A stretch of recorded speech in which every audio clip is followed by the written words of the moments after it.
The Foreign Secretary clearly has a new hero, and we know who he is, Mr. Speaker. The clue is in the hair. So can I ask the Foreign Secretary, when he said, as he did on the 6th of June, that he is, I quote, increasingly admiring of Donald Trump, he's begun to tell us some of the reasons why, but could he help those of us who are yet to be convinced? 3 things about this current president that he increasingly admires about him.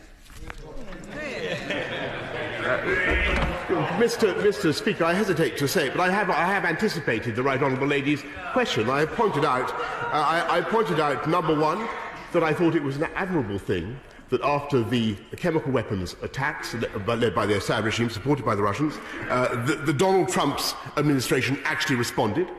I think it's a good thing that the United States is trying to solve the problem of a nuclear-armed North Korea, and trying very hard. And I admire at least the President's efforts in that respect. And I think it's a good thing, too, that the President is encouraging our European friends and partners to spend more on their own defence, and we should certainly be assisting in that effort. I thank the Foreign Secretary for his attempt to answer that question, but even he knows, surely in the depths of his soul, that when we have a president like Donald Trump, who bans Muslims and supports Nazis, who stokes conflict and fuels climate change, who abuses women and cages children, that is not a record to be admired, that is a record to be abhorred.